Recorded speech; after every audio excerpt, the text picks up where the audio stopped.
প্রিয় দর্শকবৃন্দ, আসসালামু আলাইকুম। আজ আমি আপনাদের জন্য নিয়ে এসেছি মজাদার মুরগির লটপটি রেসিপি। প্রথমেই দিয়ে দিচ্ছি সরিষার তেল। আমরা সরিষার তেলে রান্না করব। সরিষার তেলে রান্না কিন্তু অনেক মজা লাগে।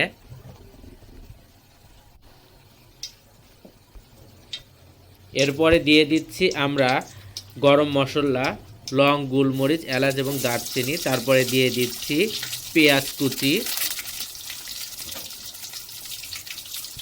তেজপাতা,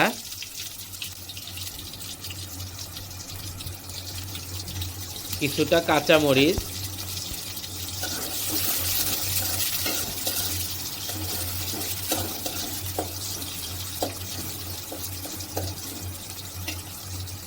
অনেকে এই লটপটিটা হোটেলে গিয়ে খায়, আবার অনেকে মুরগি কেনার সময় মুরগির গলা, গিলা, চামড়া, পা এগুলো ফেলে দিয়ে আসে। আবার অনেকে বাজার থেকে কিন্তু এইগুলো আলাদাভাবেও কিনে নিয়ে আসে। কিন্তু খাবারটা আসলে অনেক মজাদার হয়। অনেকে খায়, অনেকে আবার খায় না, বা অনেকে পছন্দ করে না।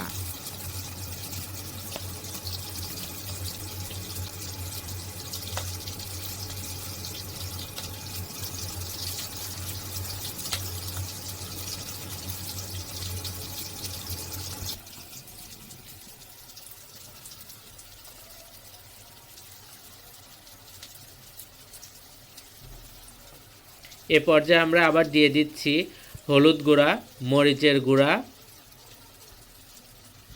ধনিয়া গুঁড়া,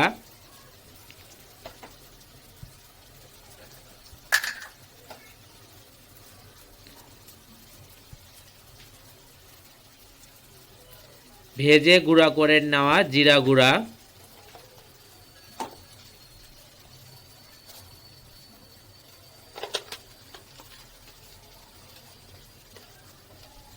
দিয়ে দিচ্ছি আদা বাটা,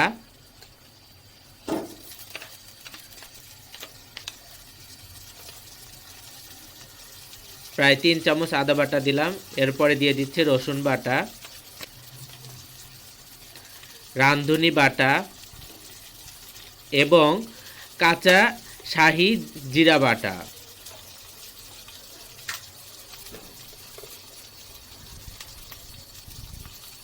পরিমাণ মতো লবণ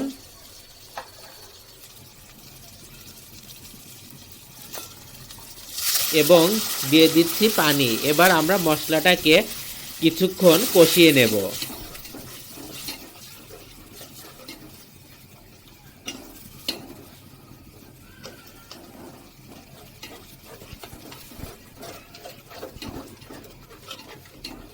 আমাদের চ্যানেলে আরও অনেক সুন্দর সুন্দর রেসিপি আছে, আপনারা অবশ্যই এটা দেখবেন, আমাদেরকে উৎসাহিত করবেন, সাবস্ক্রাইব করবেন।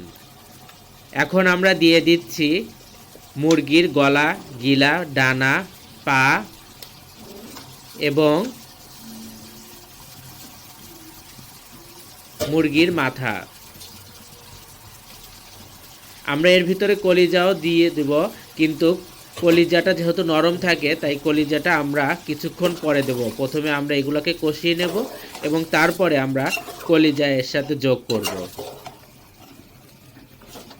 নচেত কলিজা গলে যেতে পারে।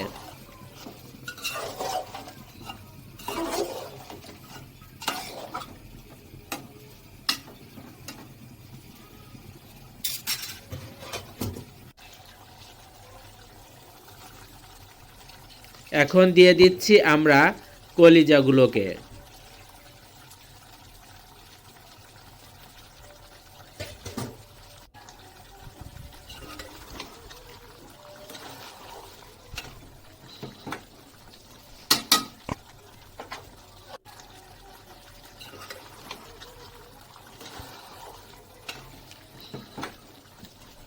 মুরগির লটপটি, গিলা কলিজা অনেক প্রোটিন সমৃদ্ধ, ভিটামিন এ ও আয়রনের চমৎকার উৎস, যা পেশি গঠন ও রোগ প্রতিরোধ ক্ষমতা বৃদ্ধি ও রক্ত স্বল্পতা দূর করতে সাহায্য করে।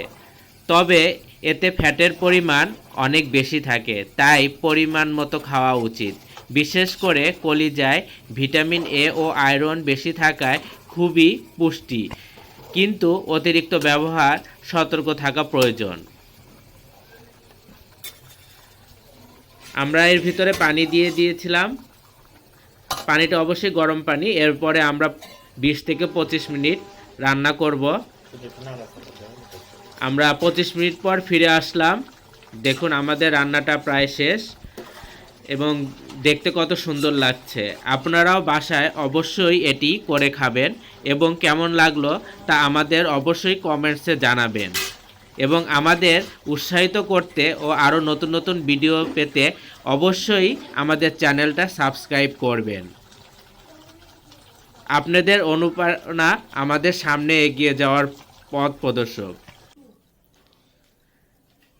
আসসালামু আলাইকুম।